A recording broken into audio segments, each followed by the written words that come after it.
happy Sunday morning on this beautiful June morning. That was redundant.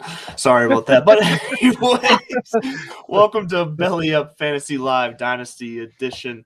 I know where I am. It's a beautiful 78 degrees this morning. You're Chase, just I know trying it's to. 70 degrees there, and I'm just saying this to rub this into Kevin, who's That's going to right. hit a You high know of that. 104 today. Is that what you said? That's what it is. 104, and I think like the low temperature is like 88 or something like it. It's just gross. That's a hell of a low. But look, when you hit 104 and you drop down to 88, that 88 is going to feel beautiful. I don't know about you, but that's how I feel. Anyways, this is another Dynasty Edition Sunday morning here. So thank you for joining us. We're going to talk about some recent news on some teams around the league. Maybe get into a little bit of trade value talk with some of these guys specifically that we're going to talk about. But first of all, I mean, we already get a sense of how Kevin's doing. But how are you doing this morning, Kevin? Oh, we're indoors, so we're good here, and it's Sunday morning, and life is, as long as you're not outside and don't have to work outside, which of course I don't. So life is good here. Fantastic. And Chase, how are you? I know you said you just finished up one of your side hobbies, one of your plays last night. How'd that go for you? It went really well. We were thrilled with it. I got a ton of compliments on it. I directed this one and acted in it, and I was getting a ton of compliments on it. People saying they thought it was the best one we've done yet, which was always nice to hear because, whether it's true or not, you don't have to say that. So, and then I got a lot of personal compliments and comments on my acting work, which was nice and always is fun to hear. That's what I went to college for. So let's hope I'm halfway decent at it, but I'm glad it's done. I'm glad I'm be able to get back to doing some more writing and seeing my boys and actually living life again. Well, that's fantastic. It must be a nice relief and just a change of pace to finish up a show that runs like that. So that must be a nice feeling. It is. But anyway, so we're going to start jumping into some news here because I think, at least for me, like we said last week, this period of the year is sometimes a little bit slow for the news cycle. But I think a very key, interesting bit of news came out of Titans camp this week, and I want to start with the Treylon Burks story about supposedly him having asthma out of that apparently the Titans knew about, but no one else in the rest of the world knew about. I'm calling some shenanigans on this, but I'd love to hear your guys' point first here. And one, do you think it's asthma related? Do you think it's something else? And two, what does this mean for him going forward? Does this mean that this is something he's going to be able to get over, and it just means you're going to be able to get him at some fantastic value in either your rookie drafts or your startup drafts, or is this something that's going to kind of hamper him and compare him to some other receivers in the past recent years who have not really shown up to all the hype that they had? So, Kevin, let's talk about some Treylon Burks a little bit here. Okay, so as you mentioned, no one outside of Titansville apparently knew anything about this. But there was something known that because he labored through some pre-draft workouts, and there were some red flags that were going up through other teams. And so, and his workouts in up there in Tennessee have not gone well so far. And all of a sudden, he's got asthma. So as you said, I think you got to throw the challenge flag down on that one and to see what's really going on here. Either way, it's not looking that great at this point, and it is another indication to me of why you don't hold your rookie drafts in May or June, right? So this guy's going to have to, if I'm in a dynasty league, this guy, making my rookie picks, he's going to have to show a lot more than he's shown us so far for me to have anything to do with him.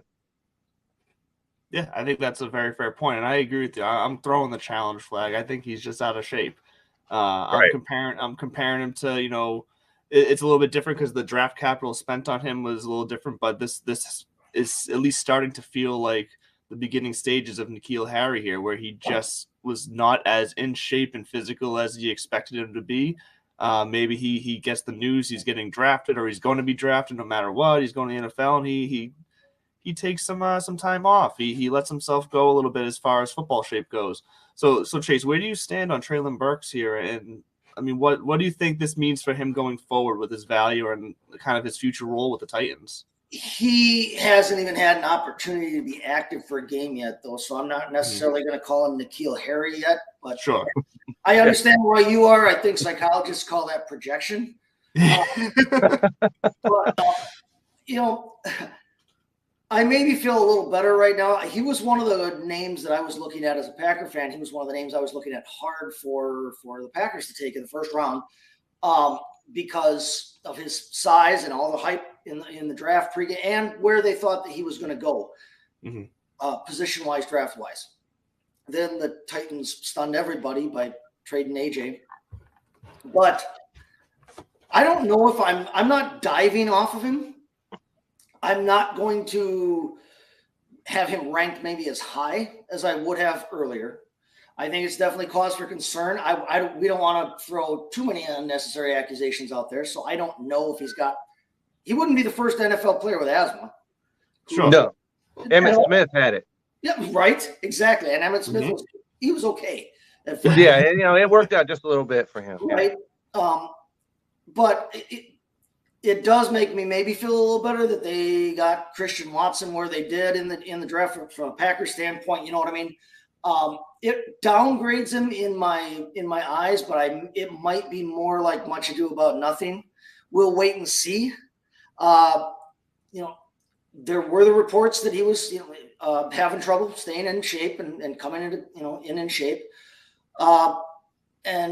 Well, let's hope that he's not that kind of player that, I made it now, and he could sit back and, I got my money and whatever. I don't have to worry about it because he's got all the talent in the world, and it'd be fun to watch him play down there with Tannehill throwing to him and with Robert Woods across from him and with a running game like Derrick Henry provides. Treylon Burks with his talent could be big. I'm not going to jump off of him completely. I agree with Kevin. This is one of the reasons I hate doing drafts this early in the year. I love mine to be in August and put them off as far as I can so that I can see and that's a psychological thing too on my part. But if you've got Treylon Burks, I would hold him. I would maybe drop him in my rankings a bit if you haven't drafted yet. But wait and see. Depending on what news comes out, he may jump back up there. Hopefully nobody's really got any drafts scheduled between now and actual preseason, training camp for that. I hope not, but there's people who do. Right. They do. But you want to be able to see the news that comes out when he actually has to go and has to pick it up and put him down. That's where I stand on it. I'm not jumping off him completely, but I'm interested to see where this goes. I would hold him if you got him. If you don't have him yet, I wouldn't. I don't have him quite as far up my board as I did. Yeah, I think that's very fair, and I think something that it does bring into play here is you mentioned Robert Woods. I think it does give him a little bit of boost in value, at least early on the season. Robert Woods was always someone that I was kind of looking at this season as, if I'm going to have him, I'm going to have him and try to trade him somewhere middle season when I think he's reached his peak before Treylon Burks comes in and does take over. Yeah. So, and I think that now just kind of with this news, that just kind of solidifies that plan for me when it comes to Robert Woods, especially in Dynasty, because look, Robert Woods, he's got a bit of a track record with the injuries. He's not old, but with some of these talented younger receivers, there's a good core of younger receivers in the league now from a dynasty standpoint. He's someone that this could be the year to, if he hits his peak somewhere around that 6th, 7th week, maybe you do unload him a week or two early before he catches that injury or before Treylon Burks has a blow-up game if he gets himself back in shape. So I am, if I have Robert Woods, that's my plan for him. You're probably not going to be able to get Robert Woods at good enough value to then try to make that your plan. So he's not really someone I'm going to go out of my way to trade for because he's probably still going to be too much of a price, especially with this news. But if I have him, that's my plan. I'm gonna hold him for a little bit. Do either one of you guys have a different view on Robert Woods with this? Well, first of all, Robert Woods guys have proved that he is in fact healthy. Yeah. Because he didn't play with I don't know how many games he missed, but he didn't play at all at the postseason. Correct. And so he has to prove that he's healthy. So if you've got him in Dynasty, you've got to just hold that and hope that that comes around and he's on the field. And if he is, I've always kind of liked Robert Woods. Yeah. Yep. And definitely. so, so he's a professional receiver, and if he's healthy, that's probably a good plan that you're talking about, Andrew. Just hold him, and he gets off, and he's Robert Woods, and then see what you can get for him later on down the road. Robert Woods has always been one of those quietly good receivers. Like he doesn't have the star value, the name power. He doesn't necessarily, as dumb as it might sound, he doesn't even have the name power and recognition necessarily of like a Deshaun Jackson. Mm-hmm. Deshaun Jackson's been riding off of a couple of long touchdown catches from early in his career for, I don't know, since the 70s, it seems like. It's a very good point to make, though. Been quietly productive, quietly good. Like, you could get him for wide receiver 3 or 4 value a couple years ago, and he would return almost wide receiver 1 value. He'd be number 12, number 14, on the year kind of thing. I like Robert Woods when he's healthy. If he proves that he's healthy, like Kevin said, he's the best receiver they have there, especially early in the season, because he's got the experience, independent of all the Treylon Burks asthma talk. If I have him in Dynasty already, like you said, I think it's an interesting strategy that you're talking about, Doc, if I have him already trying to maybe get somebody to jump on him for name value. I agree with Kevin. Like, you don't want to get a poor return if somebody is worried about his health. But if you can get somebody to jump on that name who's not worried about his health and they give you a good return on investment, go for it. I don't think he's a house to flip. I'm not going out and getting him so that I can then turn him around in week 6. I'm not going that far yet, unless you got nothing to lose and you feel like going all in on the risky strategies this year. But if he's healthy, I like Robert Woods early in the year as their better receiver. Yeah, that's I think we're in agreement there. Definitely not, like I said, I don't think the value's there to go out and get him and then flip him a few weeks in. So I agree with you there. But yeah, so I think that's just a very interesting look. I've been interested in the Titans situation, offensive situation, since the draft going forward. This only makes me more interested, and I think it's volatile, but at the same time, it could have some pieces in there that could bring you some success this year. I do think overall their offense is going to take a step back. I just think it's not going to be the same as when it had A.J. Brown healthy there and healthy Derrick Henry and all those, technically they still have the same amount of weapons, but they're different style of weapons. And I just don't think Tannehill is going to be good enough to kind of flip it on a dime. They could be really, really good, or they could tank a little bit. Exactly. Injuries and Derrick Henry himself was injured last year, right. So exactly. you got to take a look and see what they do, in the preseason. If he's before healthy, you decide anything with Titans. Yeah. And speaking of teams that we're watching the preseason, we're gonna go back to Kevin's old Seattle Seahawks here. Oh no, Mr. G, early on. Now it's early. It's early in mini camps here. So, like I said, we talked about last week. How much stock do you put in OTAs and early summer mini camps? But Geno Smith taking the first team reps early on here is a little interesting to me because, I mean, you would think that we know what Geno Smith is, and you would think this is Drew Lock's second chance. Maybe we don't know what Drew Lock really is yet. Maybe it was the situation, but they want to get a look at Geno Smith early here. Maybe it's to kind of get it out of the way, make sure that they're right that is just a backup and moving back down. But look, this seems a little backwards. It does seem a little backwards, but then again, there's not much that Seattle's been doing so far that has made sense to me yet. So, as the Seahawk fan in the room, Kevin, what do you make of Geno Smith taking first team reps? He's thrilled. Well, when they made this trade of Russell Wilson, and I saw that they gotten Drew Lock, I was like, there's no way he's anybody's starting quarterback. Exactly. Yeah. And so apparently even the Seattle Seahawks aren't buying into that because they've got Geno Smith out there taking first team rep. And the thing that you really have to be concerned about if you're a Drew Lock owner or thinking about doing that. It said that he was feeling a little overwhelmed in this mini camp. And so that's not something that you want to hear out of your potential number one quarterback. Even if it's true, you don't want to hear that. And Especially part of the someone who's problem that been he through a had few in mini Denver, camps. right? Part of the problem he had in Denver was people were questioning his ability to lead. Mm-hmm. And that's one of the reasons why Denver was like, well, say la vie. And to say something like this it's not good. Like I said, even if it's true, I would keep that to myself. Right? Maybe I would say it to my wife, who knows, and that'd be about it. I wouldn't say it to my teammates, my coaches, especially the media. But Pete Carroll himself said Smith has the edge right now. That is not good. That is All right. baffling to me.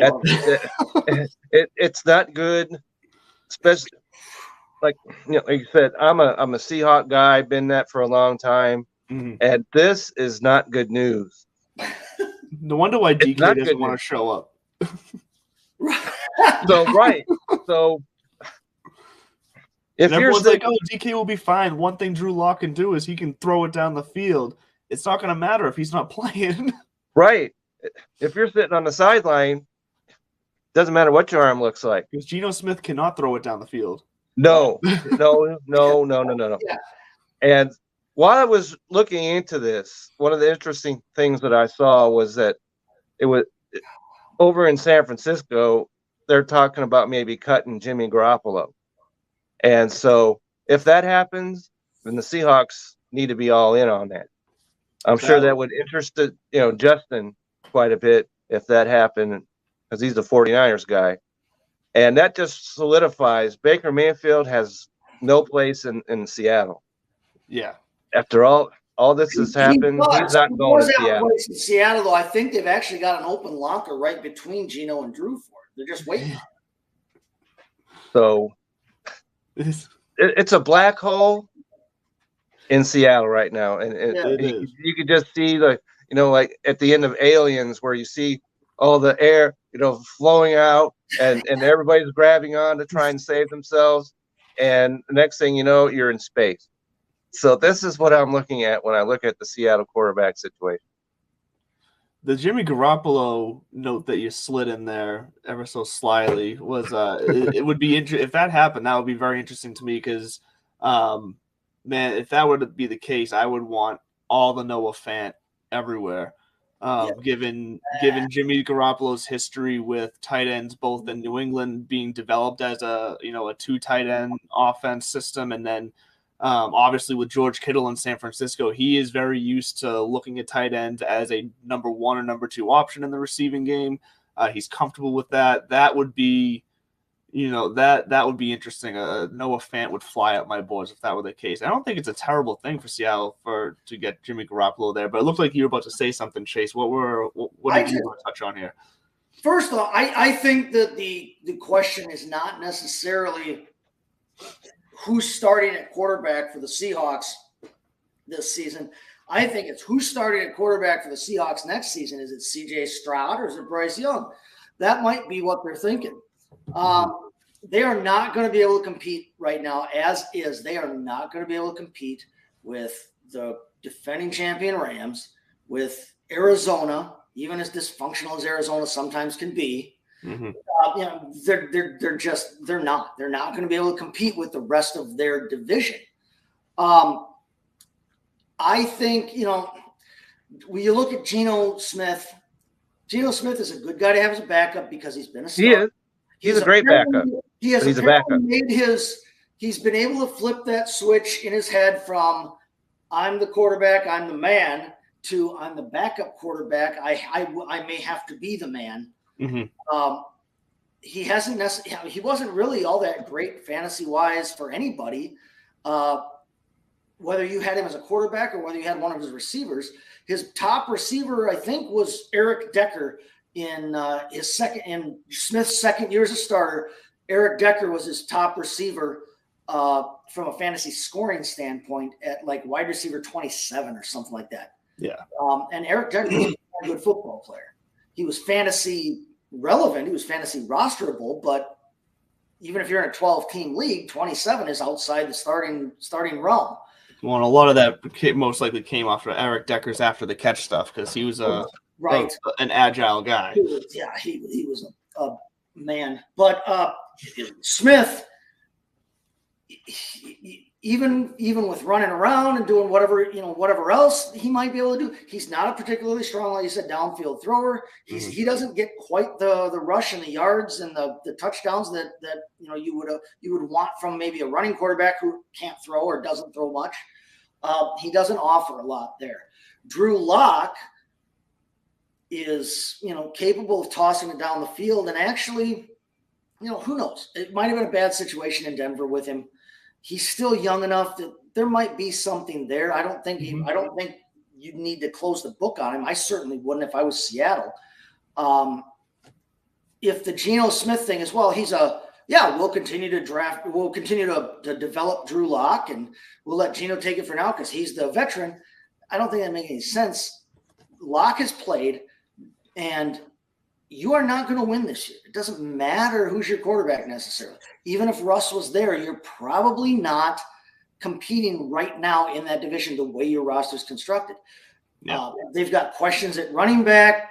It sounds like Carroll's trying to shuffle Chris Carson out the door. Chris Carson says, "I'm not dead yet. I'm not dead yet." And essentially, he's dead.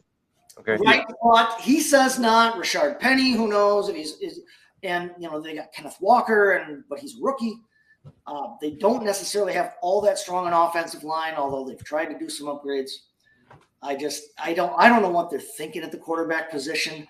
It makes me downgrade DK Metcalf. Again, I'm not bailing on him if I have him. He's too damn good. Yeah. If it's not Tyler Lockett, I'm not bailing on him.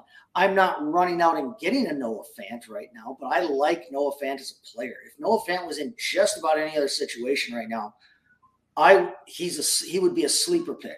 Yes. He may still be, just because whoever's throwing the ball in Seattle might have to be tossing that thing off pretty quick and short, and that's where Noah Fant will be. So, this is one of the reasons why I was glad we put up with the drama in Green Bay for Aaron Rodgers, and I am okay with it because we got him back. I want to hang on, kicking and screaming to Aaron Rodgers until I absolutely have to let go another Hall of Fame quarterback because I've seen the league try to do it. So last week I was on the corner booth the other day, and someone on there said that they see Seattle. I believe I might be misquoting this, but I'm almost positive they said they see Seattle as a 7-win team, and I went no. I don't see it. I think that's where the line. I think that's where the line was for the bets. Like I think that's worst case scenario. I think that's the worst case scenario. Not in terms of their ceiling. I think it's the worst thing that could happen to the team because it sticks them in the middle of the draft. I've seen them win as few as 2 games next year. In projection. I'm not going to go off the cliff just quite that far. I'm not one of those guys that wants to see a team tank, and if it was my team, I'm like, every week you want to see your damn team win. But, it's winning 7-8 games is just going to tank everything. It tanks their tank if that's what they're doing, because you end up in that middle realm where you can always get a difference maker guy in the draft at that realm, but at quarterback, which is what their big need is right now, you probably can't. It's not that deep a draft next year. Well, that's why it makes it very interesting. If they do get a Jimmy Garoppolo or a Baker Mayfield, could they hit that 7-win? Yeah, I think then that could be possible. I think their schedule leaves that as a possibility, like open to that possibility. And then they could get away with having a mid-round, first-round draft pick and be able to get those guys. If you get but I don't think you're getting Garoppolo unless he's cut. Yes, right. Exactly. Yeah. And now that they know that the Seahawks are interested in maybe picking him up, the 49ers may not do that. That's the reason. That's the reason why Mayfield has not been cut by the Cleveland, because they know Pittsburgh would swoop in and pick him up, and they don't want that either. Right. I think there's honestly probably a better chance that Mayfield could end up in Seattle just because of the timing of cuts and everything like that. And I believe if it came down to, well, no, it's not waivers. If they just cut him, I think Seattle might be willing to jump on that, because now they don't have to pay starting quarterback money for a guy who they know is a starting quarterback more recently than Geno Smith and better than Drew Lock. So 100%. If they get Baker, he's young enough that now you don't have to necessarily worry about it. You might draft a developmental quarterback, but you can push that off a year or two, or you still have Drew Lock to develop. But yeah, Garoppolo would be awesome for them. In terms of DK Metcalf and Tyler Lockett's value and Noah Fant's value, I don't know that he'd be great for them in terms of their long-term projected organizational plan. Sure. See, and this is where I think Drew Lock has already sunk. The fact that one of his biggest knocks was the worry about him being a leader, and then he does already come out and say he's overwhelmed in minicamp. Like, at that point, he came out and lost his teammates right off the bat. Right out the gate. And that's something, even if you were to flip a switch right now and try to be that leader right now, it's going to take probably a few months before the rest of the team actually starts to buy in that, because he may be able to start acting like a leader, but they're not going to believe it. They're going to look at him and say, you're trying too hard. Like, we know you're faking this, because they've already seen, the flaw in that. And so he's already lost that locker room right away. That's right. That's why, write it in your journal if you feel that way, and then close it and lock it up, put it in a safe somewhere. But don't say that publicly for Pete's sake. Especially as a quarterback. Yep. Especially as a quarterback. Now, if you're the number 3 tight end, no one's going to care if you're saying that. But if you're the starting quarterback, potentially, don't say, I'm feeling overwhelmed by anything. Well, it's almost like he doesn't want the starting job. Almost like he's scared to take it. Which, look, that might be a reality, and that's look, it happens. I'm not knocking the guy for being scared. Being scared is all right. So maybe he's scared of the moment. Maybe because of what he's gone through in Denver, he's lost that confidence in him to feel like he can lead and feel like he can be the starting guy for a more storied team like Seattle than Denver. Maybe that might be the case, but he definitely didn't think about what the rest of the people around him are gonna see him as with the way he said it. He could have said it in even different ways that he still would have been able to hold that locker room from a leadership confidence standpoint. I can't think of a different way he could have worded it right now that would have been the case. But to just flat out and say I'm overwhelmed, like that's in that situation, it's not gonna come out. He could have followed that up with I'm overwhelmed, but at the same time I know I can do that. Like he could have just followed that up with something that said that he's working on it and he knows he can do it. He just needs some time, and that could have changed the whole thing. Yeah, he definitely needs to go to the what do you call it, the thesaurus, whatever that is, and get a different word than overwhelmed. Yes, just about any word would have done better in that situation than overwhelmed. It's so true. And while we're at it here, speaking of overwhelmed, we're gonna jump to our break here because there's one thing we don't want. We don't want your balls to feel overwhelmed. That's right. We don't want that. Nobody wants that. So listening closely here. What was that, Chase? Not in 100-degree heat, right? Not in 100-degree heat. Absolutely not. We definitely don't want that here in Texas. We don't want that at all. Because it can be easy for your balls to feel overwhelmed in that kind of heat. So listen closely here for how Manscaped can help you this summer get the most out of your balls. Sweaty sack summer is approaching, and it's time for you to prioritize the comfort of your crotch. That's why the kings of crotch comfort, Manscaped, have spent 2 years designing the most comfortable boxer briefs out there. I've had the honor of testing out these new boxers, and I can say it's the softest fabric of any underwear. So breathable that it's like gills for your groin. They even trademarked the jewel pouch, so you know it's serious. I think it's time you invest in your family jewels, so let your bulge breathe and get 20% off and free shipping when you use the promo code BELLYUPFANTASY at Manscaped.com. Let's say you're on a date and your partner catches that Manscaped on the waistband of your underwear. It's almost guaranteed to raise some eyebrows and act like a billboard on the highway to Pleasure Town. This is thanks to the Lawnmower 4.0, the best electric trimmer for below-the-waist grooming. This trimmer offers skin-safe technology designed to trim hair on loose skin. Outside of just ball trimming, they're now focusing their efforts on helping out your thigh slappers in other ways with game-changing boxers. These boxer features include the Jewel Pouch, a pouch designed to cradle your boys in their own special space, lined with perforated performance fabric, and keep them well ventilated. Basically, just imagine your balls sipping pina coladas, chilling on a hammock on some tropical beach. Get 20% off and free shipping when you use the promo code BellyUpFantasy at Manscaped.com. One more time. That's promo code BellyUpFantasy to get 20% off and free shipping. Once the Boxers 2.0 touch your sack, you'll never go back. Sweaty. Only Dan Maynard can actually put the image of my balls in a hammock sipping a pina colada on the beach very clearly in my mind. He always does a great job with those reads. Look, I don't know how he does it. I don't think I could get through that read without laughing. It would probably take me 50 takes. It would take more than a few. That's yeah. But they're great. Manscaped is a fantastic. They're a fantastic product. They are our longest sponsor here on Belly Up, so we are grateful to have them as always.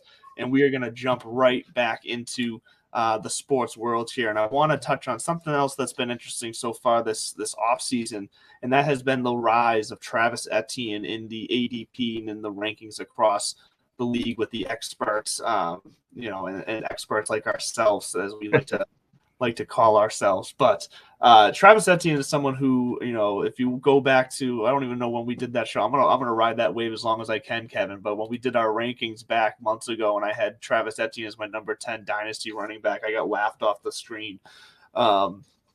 I still believe in Travis Etienne, but now I'm faced with a problem because now he actually is showing out early and often, and he's on the rise.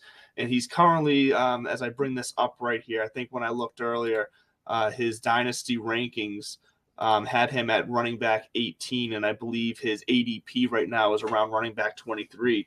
And if I'm being honest, that's almost the exact range I have him as like my sweet spot to where I will jump all over him, especially in dynasty format, because I do believe in him going forward, because I think the James Robinson situation is too volatile to where even if Etienne doesn't fully take the lead back role this year, I think he is the future of that backfield. Which is sad for James Robinson because he's not a bad running back. I actually love James Robinson, but he'll find his feet somewhere else. But so I like that sweet spot of like that running back 18 to 23. I think he's a back end running back too, at least now with upside of high running back 2 or even back end running back 1 in the future years. But do we think he's going to keep rising right now? Because at what point right now and getting him in either a trade, because he was most likely drafted last year, he's still probably on a team, or if you're in a startup, at what point is his value just too high right now? Because like I said, he's kind of teetering in that sweet spot for me right now, but if he goes as high as like running back 13, that might be a little too rich for my blood to take the risk on maybe James Robinson still sticking around. Chase has got some facial expressions already, so we'll go to him first this time. No, I wasn't around when you ranked him as high as you did, but ouch. Let's see. He hasn't played it down in the NFL yet. He got hurt right away. He wasn't necessarily the best pick for them when they took him anyway. I think right. Who knows what the hell was going on when Urban Meyer was around and what kind of buffoonery was happening behind the scenes, but I think a big reason they took him was they wanted to try and pair him with Trevor Lawrence, try to make him, like more comfortable. Hey, look, here's a teammate of yours. Let's jump into this. Yep. When they didn't need that, they had James Robinson. James Robinson was a rare find. When they made the pick, it didn't make sense to me. I was like, what does this mean for James Robinson? Like, this doesn't – they had so many other needs, but they didn't need Etienne at the time. I don't begrudge them wanting a second running back. Especially with the way the league is now. Yeah, that was your first-round pick, though. But not with another first-round pick. Yeah, that was a lot. No need for it. If you want to give him some more weapons, James Robinson can do what he needs to do. Go get him another darn receiver or something, or tight end that actually made some sense at the time. 18 to 23 is not actually a terrible spot for Etienne. Yeah. Where I would probably start to it's where I personally would start to consider him. I'm not big on him. I don't think he's the answer, the be all end all. If someone wants him earlier than that, please take him. Well, that's kind of the I point I'm agree with making. you. Like that 18 to 23, like I agreed. For me, that's the sweet spot for him. And you know, in a dynasty format, if you've already got your couple of guys, he is still young. He has all the time in the world to come back from his injury. And you know, yeah, who knows? Maybe he will be. Maybe he will be awesome and outperform what he even did in college. Who knows?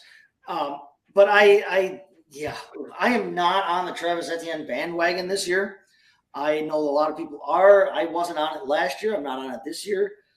And part of it honestly might be because he's just with the Jaguars, and I don't see them doing excellent this year. Sure. And no, you know, I think Trevor Lawrence can still be a good quarterback. Mm-hmm. Whether he's going to be the next Andrew Luck savior like they were hoping he would be, I don't think is a given. I think they need more help around him, and I think they need to stabilize the franchise after the Urban Meyer disastrous, nuclear meltdown that happened. So I would be out on Etienne, but at 18 to 23, if I've already got a good starting two in Dynasty, yeah, okay, now maybe I'll jump on it. Where do you fall with this, Kevin? Has your opinion changed on Etienne over the months? Well, this might be a situation where maybe drafting right now wouldn't be a bad situation because you can get him in that 18 to 23 spot. And if he keeps moving up, then he's going to move. He's not going to be in that situation. So when you get around to drafting in August, he might be in that top 12, 13 range right there. And I don't know if I'd be willing to make that big of an investment on him. But right now, 18 to 23, I'm all in on him on that. And I have to agree with Chase. I didn't understand what they were doing last year when they drafted him. And then, he got hurt. And so here comes James Robinson, because the year before that, James Robinson was everything that you could possibly want in a fantasy running back. Absolutely everything. League winner pickup. Yes, he was I picked him up off the waiver wire earlier that year, and he, brought it home. Right. And so you didn't know what was going to happen with James Robinson. Now, okay, so great. Now he's on my team. We're all good. But then he gets hurt himself. And so we don't know the situation with him coming back from that injury yet. And even if he did come back 100%, they put a first-round pick on Travis Etienne. They're going to get him in the lineup. Mm-hmm. And I was reading here, and I was investigating him, that they were using him in different positions. We've talked about them doing that with Minnesota and a couple other teams. Yeah. Mm-hmm. Put him at wide receiver and stuff like that. And so if they're talking about doing something like that and he feels comfortable with it, that's the key thing. We were talking about earlier about I'm overwhelmed. Well, apparently Travis Etienne is comfortable with what they're doing with him in the mini camp. I like the sound of that word so much more. I am comfortable. So if they're going to put him in a different situation, that really speaks loudly to me to his value. At 18 to 23, he's got tremendous value upside to me right now. Yeah, so I think we all agree that if there's going to be a time to get Travis Etienne, it's if he stays in that 18 to 23 range, that back end RB2.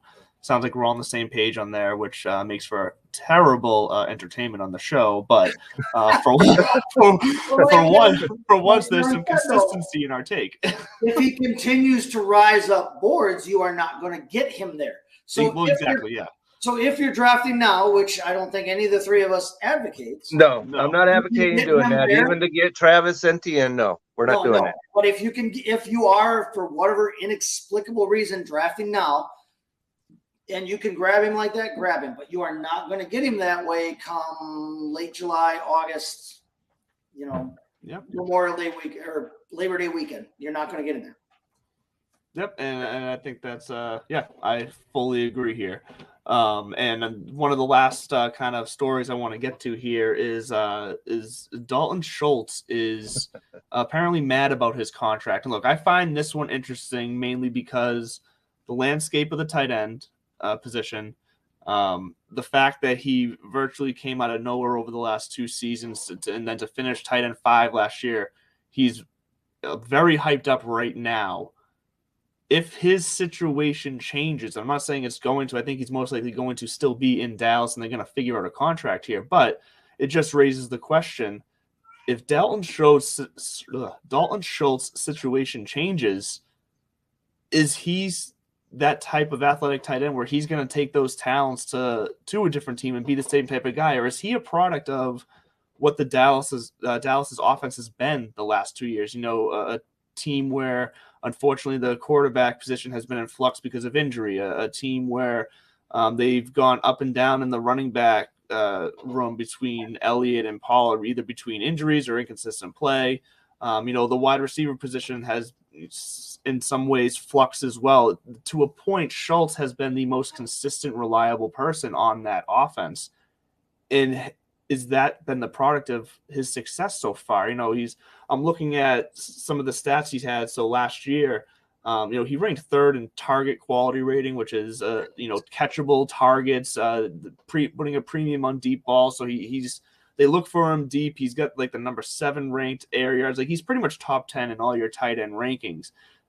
But do you guys think that was out of necessity for the offense? Do you think even if he stays on the Cowboys this year, do you think that if Dak stays healthy, if Elliott and Pollard are both playing consistently, and if the wide receiver room led by CeeDee Lamb stays healthy, do we see Dalton Schultz? I don't think we're going to see him take a rise necessarily. I think we might have seen his rise as number 5 tight end, but do we see him take a step back? How do you guys feel about everything going on with Dalton Schultz right now? Kevin, we'll start with you.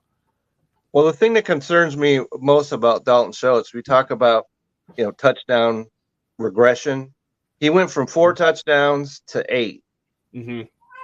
So if he regresses a little bit off of that, and I think that's probably what's going to happen, he's not going to maintain that tight end 5 slot. And there's always a guy that nobody's really looking at in the tight end position, even though it is the biggest wasteland in the history of sports. There's a guy that rises up and takes into the top 10 position. Yep. And Dalton Schultz was that guy last year. And there's going to be somebody else that's going to do that this year. If you picked up Dalton Schultz last year off the waiver wire, which is where he was, even in Dynasty, no, I don't believe too many people had him on their team, then that's good for you. And I would certainly keep him there. He's not going anywhere off of Dallas. He's already signed his franchise deal. And so they're not going to do anything with – they might try and work out some kind of contract, but they don't have to. They didn't do it with Dak Prescott. They put him on the franchise deal and said, deal with it. They did it with him for 2 years straight. And if they'll do that with the quarterback, the tight end's not going to mean a whole lot to them. And I think that on Dallas right now, he is the number 2 receiver after CeeDee Lamb. We don't know what's going to happen with Michael Gallup at this point because he's hurt, and he may not be ready for the start of the season. And so he's the number 2 receiver. He needs to stay right where he is, because if he does, he's going to get his stats and everything like that. So maybe later on he can move on. Mm-hmm. So if you've got Dalton Schultz, keep him. Just like I said, look out for that touchdown regression that might be happening with him.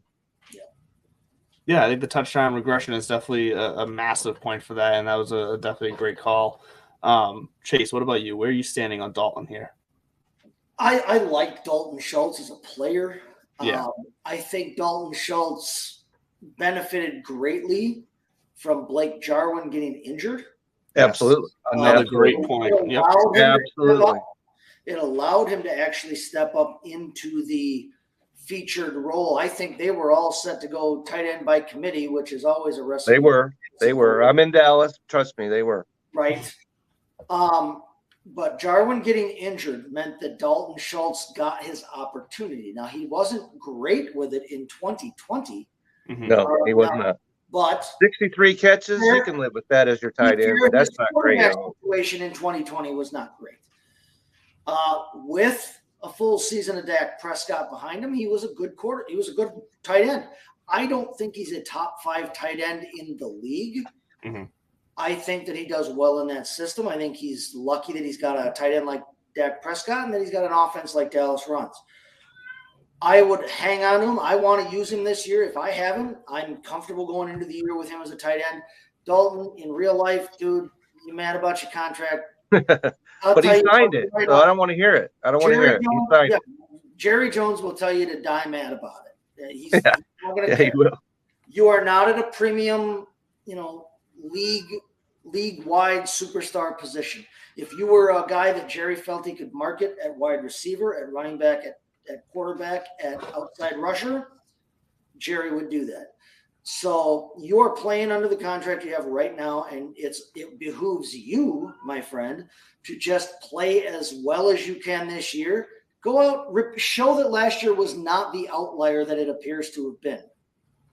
If you can show that last year was not the outlier of your career, now you can chase that big, relative to the tight end market, contracts, and whether it be Dallas or somewhere else. But I think I'm comfortable with him as my tight end on my fantasy team. I'm comfortable with him if I have to redraft.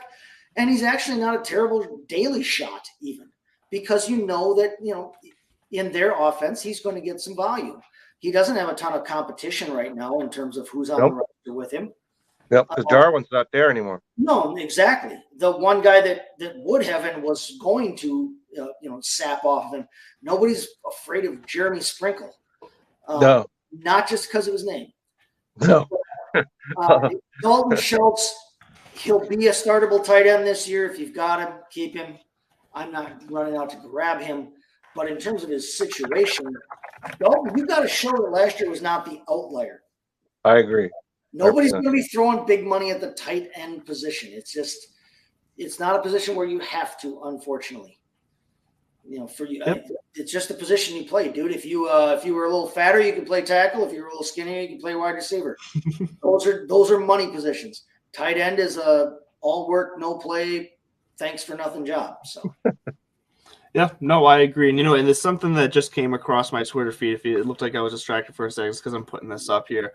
Because I think we've said some good stuff on Dalton Schultz, but I think this is interesting. I just saw a trade come across my Twitter feed in Dynasty that I'd love to get all of our takes on right here. So this is coming from, this wasn't directly sent to us, but I've now retweeted it. Dave at Toronto FF8. I'm going to put it up here on the screen here in a second, if I could find where I went. There it is. So this is the trade he just sent out. He is sending AJ Brown, David Bell, 2023 fourth rounder, a 2023 second rounder, and another 2023 fourth rounder, as well as a 2024 second rounder from Michael Pittman and Cam Akers. My gut reaction right away is I want that AJ Brown side. That seems like a lot to give up for Pittman in a new situation with Matt Ryan at quarterback and Cam Akers, who is coming off of, showing promise coming off the Achilles, and it should be fine. But this just seems like a lot. What's your guys' initial gut reaction here? Well, I assume that we're talking about we're not talking about the David Bell that was the third baseman for the Pittsburgh Pirates. So no, the David Bell wide receiver in Cleveland. Okay, so let's clear that up right out of the gate. So when I first looked at this, I would maybe consider this because Michael Pittman, I like him. Cam Akers, I like him. Mm-hmm. So, but there's just a few too many moving parts for me to really get into this trade right here. If I had Pittman and I had Akers, I would like that a lot. Mm-hmm. But I don't know if I would be willing to, because AJ Brown I think is going to be coming in for a big season. So I would be like, I would consider it for a moment, but I don't think so. Well, here's the thing, I think you can make the case that AJ Brown and Michael Pittman could easily, over the next 1, 2, 3 seasons, finish pretty relatably in the rankings as far as Correct. the wide receivers go. I agree with that 100%. So for me, that almost kind of cancels out. So now we're looking at David Bell, all those draft picks for Cam Akers. And Cam Akers is coming off an injury of his own, so exactly. Which, like you said, the Achilles injury, that's something that is medicine has come a long way. He seems like he's going to be okay. But we also know the state of that team as a whole might not be sustainable from a financial standpoint. How long are the Rams going to be the Rams that they are now that has been able to have some limited success in his short time in the league? Like, is Cam Akers your multi-year back going forward? And where are you here, Chase? I know it's a lot to digest on the spot like this, but I just found it very interesting. Wow, darn, there's a lot. Like you said, there's a ton of moving parts there. Yeah. I didn't really care for this one. Like you said, if AJ Brown is the best receiver in Philadelphia, even with Devontae Smith there, AJ Brown is the guy that you want as your primary focus in the pass game. Michael Pittman right now looks like he could be that for the Colts. He's got Matt Ryan thrown to him, which is an upgrade for him. Mm-hmm. But I agree that essentially, okay, we can cancel those two out. That's an A.J. Brown for Michael Pittman trade. That's not the kind of trade you make in fantasy football. Trading one player for another at the same position doesn't make any sense. It's not a change of scenery for him to go to your fantasy team. It's a change of scenery for him to go to a different NFL town. So I'm never a big fan of like the idea of trading a running back for a running back or a wide receiver for a wide receiver straight up, because it just doesn't make any sense in fantasy. But for the terms of this multiple piece trade, yeah, AJ Brown, Michael Pittman cancel each other out. So now you're looking at David Bell, a 3rd round pick, who has opportunity to do more in Cleveland. He's young.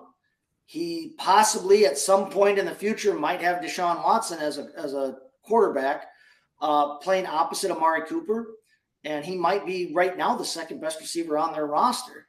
But you're also trading a 2nd from next year, a 2nd from the year after, a couple of 4th round picks. You're giving all that up for Cam Akers. I don't know what your running back situation looks like on that AJ Brown giving side. And there is that's a good lot to toss in there for a guy like Kevin said, coming off of an injury. Cam Akers is a good running back. Cam Akers should be the number 1 and unquestioned and not committee-ish running back in Los Angeles if he's healthy this year.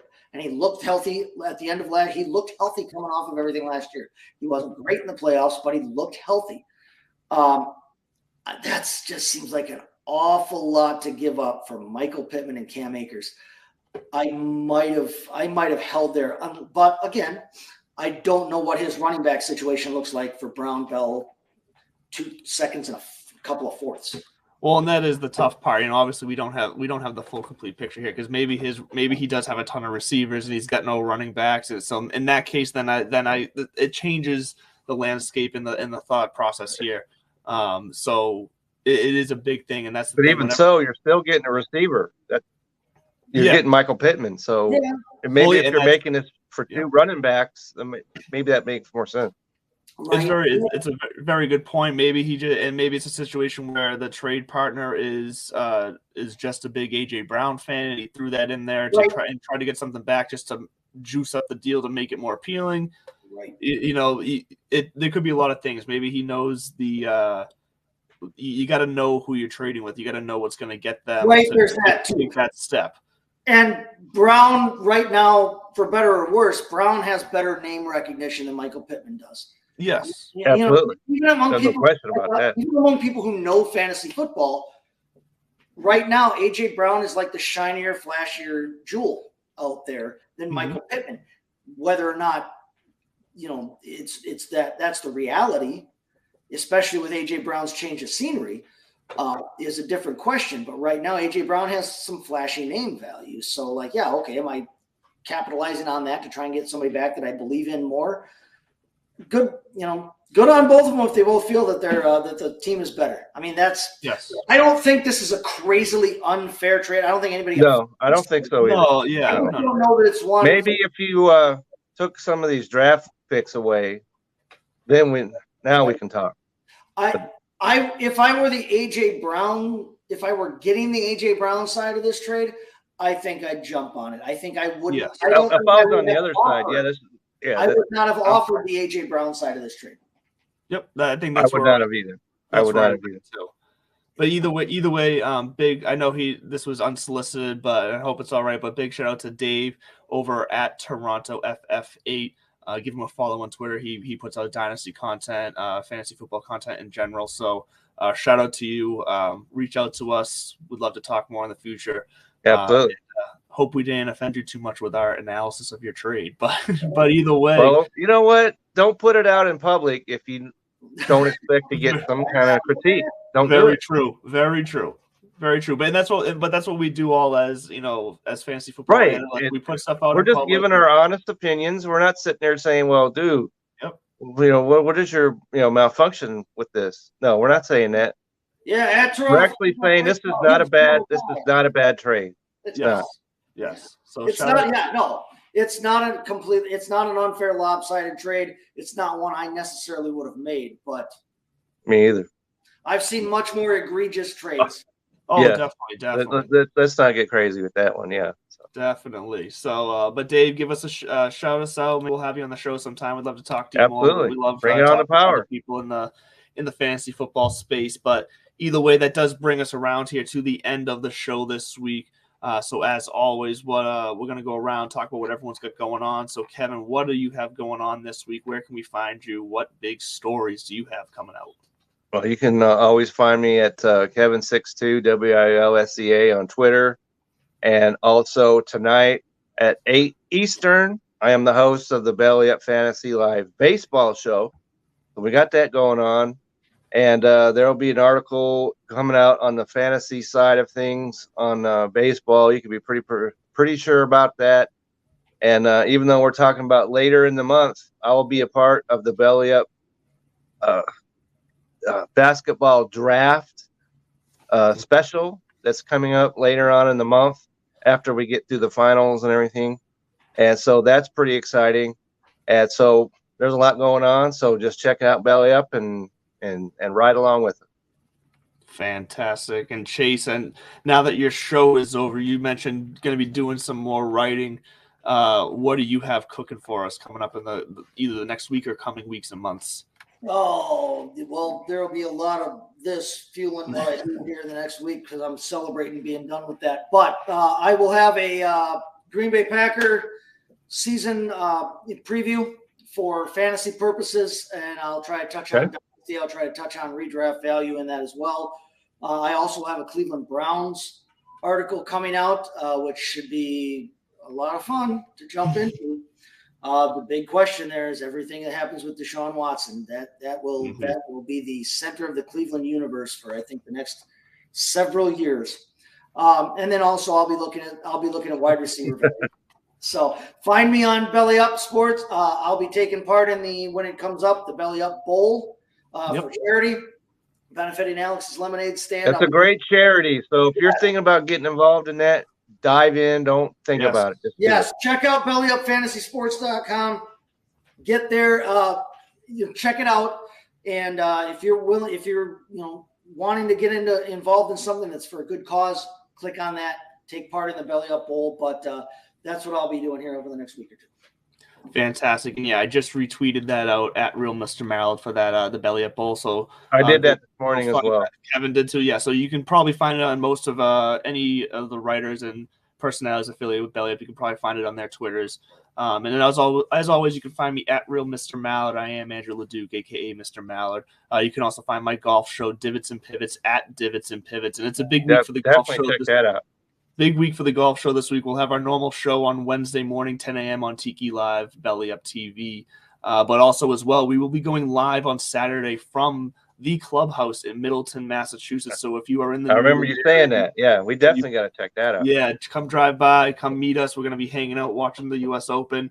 I'm about to be cut off on time. It's going to be fun. Giveaways from Piper Golf. We love you guys. Have a good week.